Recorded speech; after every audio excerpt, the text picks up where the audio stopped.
Assalamualaikum warahmatullahi wabarakatuh. Perkenalkan, nama saya Yani Rahmawardhani, NIM 721419075, kelas akuntansi internasional Universitas Negeri Semarang. Nah, pada kesempatan kali ini, saya ingin mempresentasikan sistem informasi manajemen dalam bab implementasi sistem informasi manajemen dalam dunia perusahaan atau pemanfaat web dan blog. Yuk simak presentasinya berikut ini. Nah, yang pertama sistem operasi. Sistem operasi dapat dianggap sebagai program komputer yang menjalankan program lain di komputer. Program ini menjalankan peralatan seperti hard drive dan mouse. Program ini juga memiliki utilitas, yaitu program kecil yang mampu menduplikasi file, menginstal peranti lunak, aplikasi terbaru, mengatur tampilan desktop komputer, dan lainnya. Contoh dari sistem operasi sendiri yaitu ada Windows, Mac OS, dan Unix. Nah, yang paling sering digunakan yaitu sistem operasi Windows. Kemudian ada website. Website merupakan keseluruhan halaman-halaman web yang terdapat dalam sebuah domain yang mengandung informasi. Website dapat dikategorikan menjadi dua. Yang pertama ada web statis, yaitu web yang menampilkan informasi-informasi yang sifatnya tetap. Yang kedua ada web dinamis, yaitu web yang menampilkan informasi serta dapat berinteraksi dengan pengguna. Lalu ada proyek web menggunakan Microsoft Frontpage. Nah, Frontpage merupakan suatu aplikasi lunak yang mudah digunakan untuk membuat web sederhana. Ada beberapa fitur yang digunakan untuk mengorganisasi informasi di halaman web tersebut untuk membuatnya lebih efektif, membuat daftar, gambar, tabel, dan juga sederet link. Nah, berikut ini merupakan contoh penggunaan web pada perusahaan penjualan untuk menampilkan informasi kepada para pelanggan potensial pada perusahaan University Pizza. Yang pertama, klik tombol Start. Yang kedua, pilih All Programs, lalu klik 2 kali pada Microsoft Frontpage, lalu pilih menu Page, lalu HTML yang akan menampilkan kode komputer di belakang halaman web. Kelima, preview untuk menampilkan halaman yang akan tampil di browser. Lalu ganti judul proyek ini dengan klik File lalu Save As. Kemudian, mulai ketik kalimat yang diinginkan di halaman tersebut. Lalu untuk membuat daftar bertanda, yang pertama ketik kata location, yang kedua masukkan 3 frasa, computer parking lot, recreation center, atau 101 North Main Street. Nah, yang ketiga tekan enter setelah mengetikkan tiap frase tersebut. Lalu untuk membuat tabel, yang pertama pilih perintah tabel, yang kedua pilih subperintah insert, lalu pilih pilihan tabel. Ketiga, tandai judul tabel tersebut sesuai kebutuhan, dan yang keempat, pilih font yang diinginkan dan atur posisi tabel. Lalu ada cara menambahkan gambar. Yang pertama, pilih menu insert. Yang kedua, kemudian subperintah picture, lalu pilih clip art sesuai dengan proyek yang dikerjakan.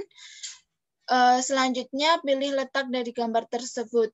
Dan jangan lupa untuk simpan file secara berkala untuk mengantisipasi kendala seperti mati listrik atau error pada komputer. Lalu, cara untuk membuat daftar bernomor.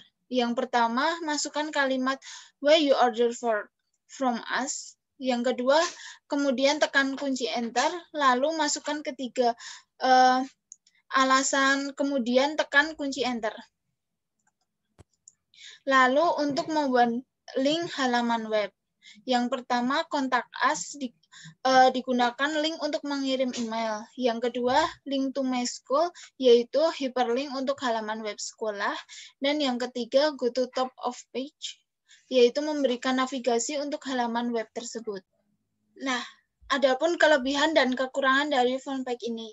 Kebanyakan orang merasa mudah menggunakan Frontpage untuk membuat halaman web. Namun, Frontpage harus membuat berbagai asumsi dan default untuk membuat sebuah halaman web. Adapun kelebihannya yaitu memberikan kemudahan bagi penggunanya dan menghemat biaya karyawan. Namun kelemahannya yaitu kode HTML yang dihasilkan tidak efisien. Lalu proyek web menggunakan Notepad. Yang pertama, caranya adalah bukalah Notepad. Penyunting teks ini merupakan program bawaan yang tersedia di setiap komputer Windows dan dapat ditemukan di menu Start. Setelah Notepad terbuka, klik File, lalu Save As. Lalu pilih All Files pada kolom File Type. Simpan berkas yang telah dibuat dalam format HTML. Umumnya, halaman utama sebuah situs memiliki nama berkas index.html dan berisi tautan ke seluruh halaman pada situs. Lalu pahami HTML. Tag pada HTML berada pada tanda sudut. Awali halaman web dengan memasukkan tanda HTML di bagian atas berkas. Lalu gunakan tanda head untuk memasukkan berbagai informasi. Tanda title untuk mengatur judul halaman, sementara tanda meta opsional berfungsi untuk memasukkan penjelasan mengenai isi halaman web. Tanda meta tersebut kemudian akan dibaca oleh situs pencari seperti Google. Setelah itu, masukkan tanda head dan beri judul halaman dengan tanda title. Misalnya, title WikiHow HTML. Seperti yang tertera pada layar. Nah, kemudian akhiri kepala situs dengan menggunakan tanda dalam kurung /head. Kemudian gunakan tanda dalam kurung body untuk memasukkan isi halaman. Ingat bahwa tidak semua warna didukung oleh peramban, misalnya warna abu-abu gelap. Kemudian tuliskan isi halaman web di antara tanda body, misalnya mulailah dengan membuat kepala situs. Selanjutnya, buat paragraf di halaman dengan tanda kurung P. Misalnya tulislah kurung P, tes paragraf, tanda seru, kurung /P. Untuk membuat baris baru, gunakan tanda dalam kurung BR atau break. Kemudian gunakan berbagai tanda berikut untuk memformat teks pada halaman web. Pertama, tanda dalam kurung B, itu untuk menebalkan teks. Kemudian tanda kurung I untuk memiringkan teks, dan juga tanda kurung U untuk menggarisbawahi teks. Setelah menggunakannya tanda tersebut, jangan lupa untuk menutupnya.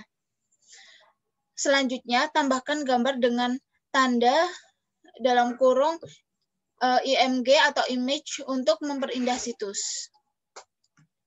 Kemudian, buatlah tautan yang mengarah ke halaman lain dengan tanda dalam kurung A. Setelah selesai mengisi situs, akhiri halaman dengan menutup tanda dalam kurung /body. Lalu tutup kode HTML dengan tanda kurung /HTML. Simpan halaman web yang telah dibuat dengan eksistensi.html dan bukalah di peramban favorit Anda untuk mengujinya. Nah, adapun kelebihan dan kelemahan dari Notepad ini. Kelebihannya yaitu kode yang dibuat efisien dan manajer dapat memahami lebih bagaimana halaman web bekerja. Sedangkan kelemahannya yaitu harus mempelajari perintah-perintah HTML dan proses pembuatan kode. Nah, mungkin cukup sekian presentasi dari saya. Apabila ada kurang dan lebihnya, saya mohon maaf. Wassalamualaikum warahmatullahi wabarakatuh.